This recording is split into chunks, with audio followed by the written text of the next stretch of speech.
ये बताओ पढ़ाई कैसी चल रही है? अच्छी, बहुत अच्छी, ठीक ठाक? ठीक ठाक। देखो, नन ऑफ द अबव। तो फिर बताओ तो कैसी चल रही है? अगर आपको लग रहा है कि आपकी पढ़ाई ठीक ठाक चल रही है, इसका मतलब है कि अच्छी चल रही है।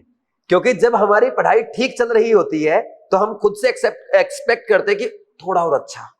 अगर मान लीजिए आपके 80 मार्क्स आ गए, नहीं 90 आ गए तो 92, 90 आ गए, 92 आ गए तो 95, होता ना ऐसा। तो वैसा ही आपकी रेगुलर स्टडी में भी आप फील करते हो। ठीक, तो इसकी टेंशन नहीं लेनी है। अब आपके कुछ जनरल डाउट थे, वो मैं आपके साथ डिस्कस करूंगा, लेकिन सबसे पहले एक पॉइंट। आपको याद है जब आप मेरी पहली क्लास में आए थे, जब हमने नीट 2025 का सेशन स्टार्ट किया था, मैंने 3 वर्ड लिखे थे बोर्ड पे आपके सामने। कोई बता सकता है क्या थे वो 3 वर्ड? और वेरी गुड, वो सही बोला है। यहां से नेहा ने सही स्टार्ट किया। ये थे discipline plus dedication is equal to doctor. ये आज भी वैलिड है। अगर आपको नीट 2025 क्वालिफाई करके अपने ड्रीम मेडिकल कॉलेज में एडमिशन पाना है, तो जो टाइम आपके पास बचा है उसमें डिसिप्लिन मेंटेन करो और अपना डेडिकेशन जैसा डे फर्स्ट को था डे लास्ट तक रखो। अपने आप डॉक्टर बन जाएंगे। क्योंकि डॉक्टर कोई फिजिक्स, केमिस्ट्री, बायोलॉजी पढ़ने से नहीं बनता, कैरेक्टर से डॉक्टर बनता है। आपको क्या लगता है कि हमारे देश में कुछ ही लोग फिजिक्स, केमिस्ट्री, बायोलॉजी पढ़ते होंगे? बहुत सारे पढ़ रहे हैं। बीएससी वाले भी तो पढ़ते हैं। इवन जो एमबीबीएस में गए हैं, क्या सारे डॉक्टर बन गए? कुछ लोग डॉक्टर बन पाते हैं और कुछ लोग सुपर स्पेशलिटी, हायर एजुकेशन तक जाते हैं। क्यों? क्योंकि कुछ ही लोगों में कैरेक्टर होते हैं। तो अगर आप में डॉक्टर बनने का कैरेक्टर है तो आप डेफिनेटली बनेंगे। आप में डिसिप्लिन होना चाहिए, डेडिकेशन होना चाहिए, कंसिस्टेंसी होनी चाहिए, पेशेंस होना चाहिए, फोकस होना चाहिए, एनर्जी लेवल अच्छा होना चाहिए, आपकी हेल्थ अच्छी होनी चाहिए। ये कैरेक्टर्स अगर आपके पास है तो आपको पीसीबी की जरूरत नहीं है। पीसीबी पढ़ना एक क्या है? सिंपल एक फॉर्मेलिटी मान लो। ठीक, तो हमारा जो टाइम बचा है 8 to 10 डेज, आज से ही फील करना स्टार्ट करो कि मैं डेली अपने हॉस्पिटल में जा रहा हूं जहां पे फिजिक्स, केमिस्ट्री और बायोलॉजी ये मेरे इमरजेंसी, आईसीयू और ओपीडी वार्ड है। और उसमें जो आप क्वेश्चन प्रैक्टिस कर रहे हैं वो आपके पेशेंट्स है। तो हर दिन आपको अपने हर वार्ड में हर पेशेंट को फ्रेश माइंड से, पूरे फोकस के साथ और पूरी ऑनेस्टी के साथ ट्रीट करना है। बस ये एग्जाम डे तक चलना चाहिए, और ये एग्जाम डे तक चल गया तो अपने आप सिलेक्शन हो जाएगा। और जो मैंने आपके सामने लिखा है डिसिप्लिन प्लस डेडिकेशन, ये ना कि ओनली डॉक्टर के लिए बल्कि किसी भी फील्ड में कोई भी इंसान जाता है उसमें डिसिप्लिन और डेडिकेशन है तो वो नंबर 1 आएगा। इंटेलिजेंस को हार्ड वर्क से हराया जा सकता है। ये बड़ी बड़ी यूनिवर्सिटीज में जो स्टडी हुई है वो बताती है। कोई इंसान बहुत ज्यादा इंटेलिजेंट है, वो फर्स्ट रैंक ला सकता है, सब मानते हैं ना। लेकिन कोई इंसान अगर इतना डेडिकेटेड है, वो कॉन्स्टेंटली मेहनत करता है, वो उसको भी बीट कर सकता है। हार्ड वर्क से, अपने डिसिप्लिन से, अपने डेडिकेशन से, अपनी कंसिस्टेंसी से किसी को भी बीट किया जा सकता है। डिसिप्लिन, डेडिकेशन, कंसिस्टेंसी ये रेयरेस्ट कैरेक्टर है टॉप लेयर का। यानी जो टॉप लोग होते हैं, टॉप 1% लोग जो होते हैं ना दुनिया के, उनका ये रेयरेस्ट कैरेक्टर होते हैं। समझे कि नहीं समझे? तो ये रखो। अब मैं आपके पॉइंट्स पे आता हूं। सबसे पहले ईमानदारी से बताना, नीट एग्जाम पास आ रहा है ना? फील हो रहा है? डर लग रहा है? नहीं लग रहा? किस किस को डर लग रहा है? ईमानदारी से बताना है सबको। किसको नहीं लग रहा? डर नहीं लग रहा? सोनाली, अच्छी बात है, आपको भी लग रहा। Very good. इसका मतलब इनका सिलेबस कंप्लीट हो चुका है, इनका कुछ पेंडिंग नहीं है। अब ये ढूंढ रहे हैं कि और क्या करूं। और जिसको डर लग रहा है ना, उसका भी सिलेक्शन पक्का है। क्यों? क्योंकि डर उसको लगता है जिसको कुछ खोने का डर है। और आप क्या खोएंगे इस लाइफ में? अभी तो भाई नीट एग्जाम ही खोएंगे। तो आपको नीट एग्जाम को खोने का डर है, इसका मतलब आपने उसको पाने के लिए मेहनत की है, तो ये डर अच्छा है, यानी सिलेक्शन पक्का होने जा रहा है। दूसरा, ये किसको लगता है कि भूल गया हूं या भूल रहा हूं? अगर आपको ऐसा फील आ रहा है कि नीट एग्जाम से पहले भूल रहे हैं तो आप अपनी पढ़ाई कम कर दो। मैं रिपीट कर रहा हूं, अगर आपको ऐसा लगता है कि मैं भूल रहा हूं तो पढ़ना कम करो।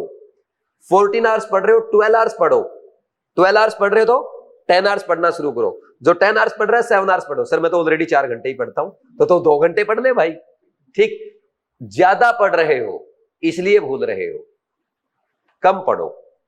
क्योंकि आपका माइंड सारा दिन अगर ऑक्यूपाइड रहेगा तो आपको ऐसा लगेगा कि यार इतनी सारी चीजें पढ़ ली, अब मैं भूल गया। जैसे खाना खाने के बाद नहीं होता, मान लीजिए आपने सुबह कुछ खाया, फिर 10 बजे फिर खा लिया, 11 बजे फिर 1 बजे फिर खा लिया, 3 बजे कोई दोस्त कुछ मिठाई लिया वो भी खा ली, फिर 5 बजे एक दोस्त ने बोला चलो समोसा खाने चलते वो भी खा लिया, फिर आप 7 बजे फिर मैस में चले गए। अब सारा दिन से आप खाए जा रहे हो, पेट ऐसे भारी भारी नहीं हो जाता है ना? तो वैसे ही ब्रेन भारी हो जाता कि सारा भरते चलो। वो कम करो, गैप दो। आप 2-3 घंटे पढ़ लिए, आधा पौने घंटे का गैप दो। ठीक, नहा लिए या नाश्ता कर लिया या थोड़ी देर नैप ले लिया, फिर 2-3 घंटे पढ़ लिए, फिर अपने फ्रूट खा लिए, ठीक, या घर वालों से बात कर ली। इस टाइप से गैप में पढ़ो, भूलोगे नहीं। ठीक, समझे कि नहीं समझे? और भूलते नहीं है, हम कभी भी नहीं भूलते। एक एग्जांपल आपके सामने, वंश ने कल आते ही मेरे को क्या बोला सर मैं भूल गया हूं। और वंश को मैंने नेक्स्ट क्वेश्चन ये बोला कि आपका जो 9th मेजर टेस्ट हुआ केयर टेस्ट सीरीज का, इसमें कितने मार्क्स आए हैं? कितने मार्क्स आए वंश? 150, यानी उसने 6 क्वेश्चन मिस्टेक कर दिए। तो मैंने ये पूछा 6 में से कौन सा क्वेश्चन ऐसा है जिसमें तू भूल गया था? ये एक भी नहीं बता पाया। इसका मतलब भूला नहीं है, कोई सिली मिस्टेक कर रहा है। भूला हुआ क्वेश्चन उसका, एक भी क्वेश्चन उसने ऐसा गलत नहीं किया कि वो कॉन्सेप्ट भूल गया था। कोई सिली मिस्टेक है, कैलकुलेशन मिस्टेक है, कॉन्सेप्चुअल मिस्टेक है, लेकिन भूला नहीं है वो। बता भूल के कारण कौन सा क्वेश्चन गलत हुआ? इसका मतलब तो भूला नहीं। 39 क्वेश्चन तूने सही किए हैं और 6 क्वेश्चन जो मिस्टेक हुए वो भी कोई सिली मिस्टेक, छोटी मोटी मिस्टेक के कारण हुए। भूलने के कारण 45 में से एक भी क्वेश्चन मिस्टेक नहीं हुआ। फिर कैसे बोल दिया भूल गया? क्यों बोला इसने? इसने इसलिए बोला क्योंकि लगातार 165, 170, 175 स्कोर किया था इसने, लेकिन कल क्या हुआ? 150 हो गया। इसलिए लगा कि भूल गया है। मार्क्स जब कम आते हैं आपको लगता है भूल गए हैं, और सभी के तो कम आए हैं। 175 वाले सारे 165, 160 पे आ गए हैं, तो सबके मार्क्स घटे हुए। आपको डरने की क्या जरूरत है? मैं पहले ही ऑलरेडी आपको बोल चुका हूं, मार्क्स में नहीं आने दूंगा। मेरे से ज्यादा जिद्दी हो क्या आप? बस बात खत्म। सही है ना? तो आप टेंशन मत लो। टेस्ट में सिली मिस्टेक होती है, आता हुआ क्वेश्चन गलत हो जाता है। किस किस का गलत होता है? आप एग्जाम से पहले नहीं आते, मतलब पहले का मतलब 1 घंटा पहले नहीं आते। कौन कौन एग्जाम से पहले 1 घंटा पहले आगे बैठ जाता है? हाँ, 1 घंटा। आधा घंटे से क्या होगा? मैंने बोला था एग्जाम से 1 घंटा पहले आगे आपको बैठ जाना है। जो एग्जाम से पहले 1 घंटा पहले आगे बैठ जाता है उसकी सिली मिस्टेक नहीं हो रही। चलो 45 मिनट वाला कौन है? एक। तेरे भी सिली मिस्टेक होती है? कितनी होती है? ज्यादातर। तो फिर सिली मिस्टेक का पुतला है तू।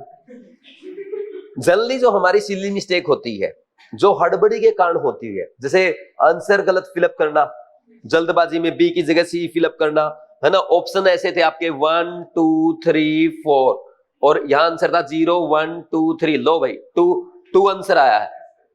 ये मिस्टेक इसलिए होती है कि पेपर में आप बिल्कुल लास्ट मोमेंट पे पहुंचे हैं मोस्ट ऑफ द केस में, और फिर घर जाकर के इस बात को लिख के नहीं देखते आप। ये भी लिख के देखना चाहिए।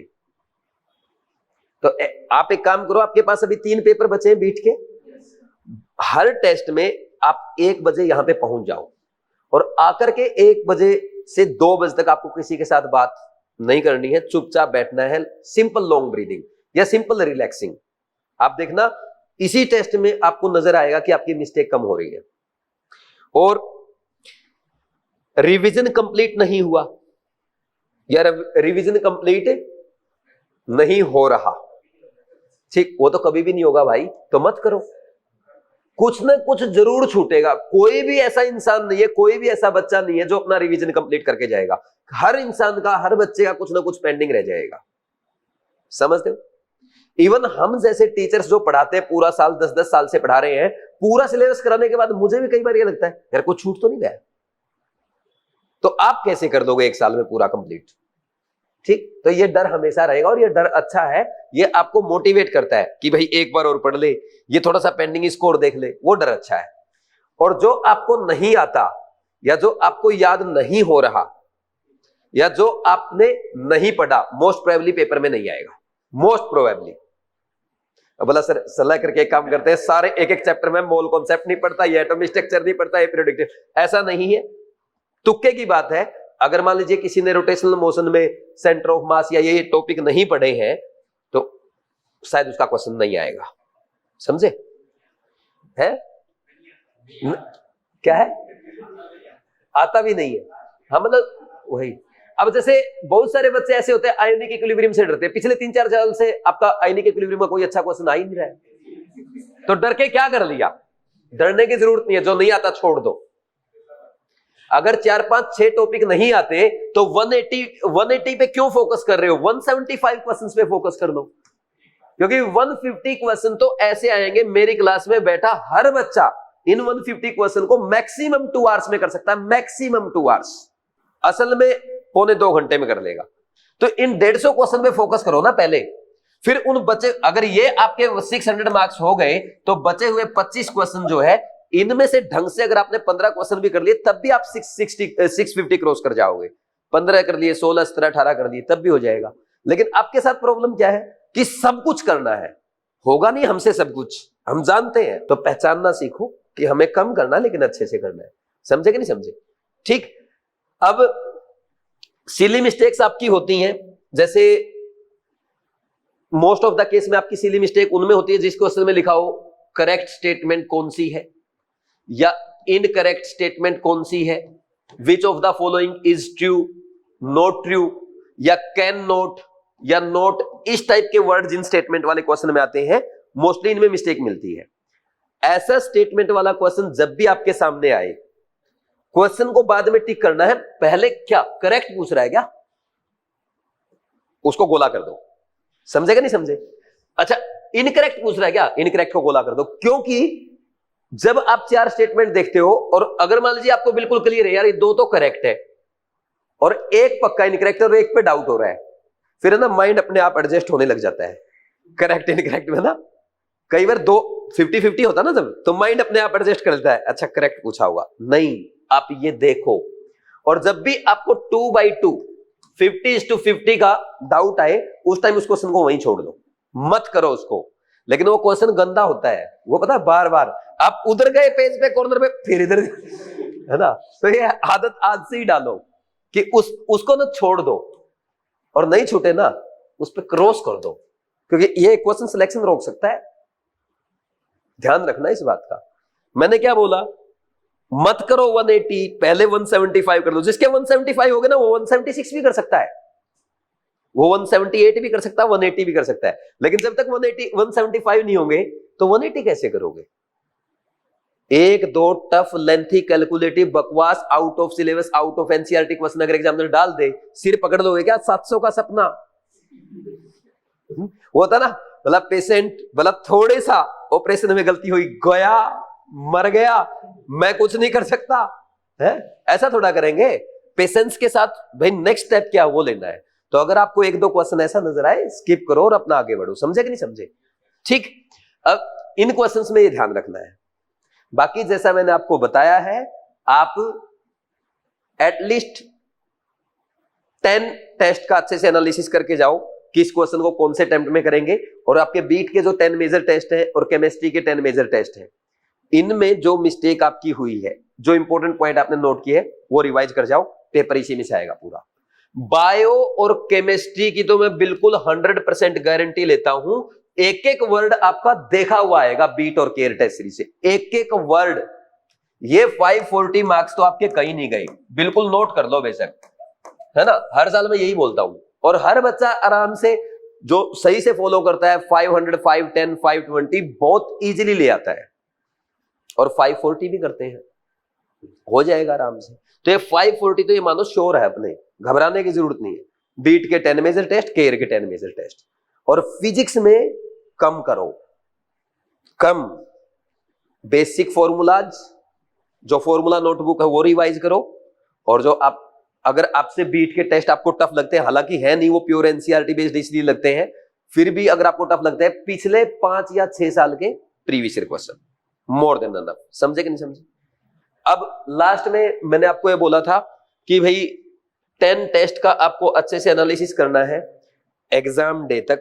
मेरे कहने से डेली 10 डेज तक, चाहे आपका पेपर है या नहीं है, एक काम जरूर करो, आप 1 से 180 तक हर क्वेश्चन के सामने ही लिखो फर्स्ट सेकंड थर्ड कौन से अटेम्प्ट में करते या आप उसको लीव करते। और वो मैंने आपको मेथड बताया था ओएमआर भरो, उससे ओएमआर भरने की प्रैक्टिस भी हो जाएगी।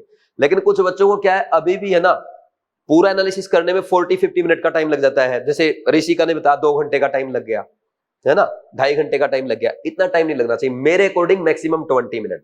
अब आप कहेंगे 20 मिनट कैसे, बताता हूं 20 मिनट कैसे। देखो ये आपका केमिस्ट्री का बीट का मेजर टेस्ट 7 है।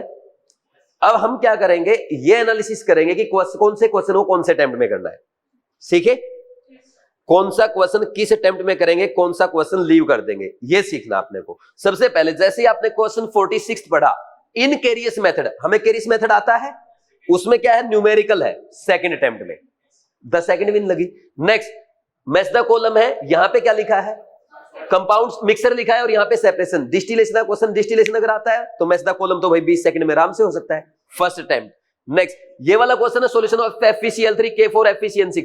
देखो यहाँ पे जो चारों ऑप्शन दे रखे थोड़े खतरनाक से लग रहे हैं, पहले अटेम्प्ट में नहीं करूंगा क्योंकि कुछ मिस्टेक हो सकती है, सेकंड अटेम्प्ट में।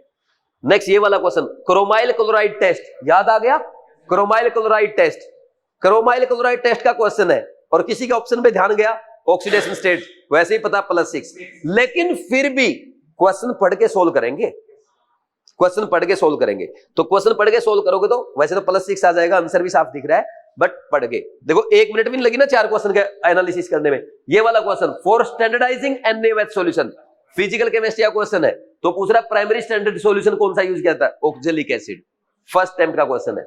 DNA RNA hydrocyclic base phosphate का लिंकेज कहां पे होगा, स्ट्रक्चर रिमाइंड करना पड़ेगा, छोटी सी गलती हो सकती है C2' C5' की, सेकंड अटेम्प्ट में जाएगा। इसके बाद alkyl halide is converted to into alkyl isocyanide, किसके साथ, AgCN, first attempt. The synthesis of alkyl fluoride is best accomplished by, first attempt का है। ये वाला question is not possible, which of the following reaction is not possible, पहले तो note को highlight करना है और फिर कौन से अटेम्प्ट में जाता है, फर्स्ट या सेकंड में भी कर सकते हो अगर चारों ऑप्शन चेक करने हैं तो। Which among the following has highest boiling point, ये भी फर्स्ट अटेम्प्ट का है। ये वाला बताओ कौन से अटेम्प्ट का है, सेकंड में कर लो अगर आपको लगता ना रिएक्शन सीक्वेंस में है, देख के ऐसे स्ट्रॉन्गेस्ट बेस कौन सा है, अलग अलग दे रखे भाई, फर्स्ट अटेम्प्ट में तो नहीं होगा, सेकंड तक जाएगा, सेकंड तक जाएगा। ये वाला रिएक्शन सीक्वेंस टफ क्वेश्चन है, सेकंड या थर्ड अटेम्प्ट तक जाएगा। फिर ये वाला क्वेश्चन कौन सा है, ये देखो स्टेबिलिटी ऑफ कार्बोकेटाइन पूछा है, इसमें भी टाइम टेकिंग है थोड़ा सा, सेकंड अटेम्प्ट में जाएगा। ये वाला देखा हुआ क्वेश्चन है, फर्स्ट अटेम्प्ट में जाएगा, ये फर्स्ट अटेम्प्ट का है। अब आपको सेकंड का पता क्यों लग रहा है, क्योंकि आपने पेपर में मिस्टेक किया था, है ना, इसलिए लग रहा है। हाँ, है तो फर्स्ट अटेम्प्ट का क्वेश्चन, ऐसे करना है, समझे कि नहीं समझे, बोलो कोई डाउट है, कर लोगे, चलो वेरी गुड, अच्छी बात है। अब इसके अलावा ये हो गया हमारा कंप्लीट। अब जो मैंने आपको सिखाया है इसको अच्छे से फॉलो करो। एक रिजल्ट आपको सबको पता चल गया होगा, क्या, ऋषिका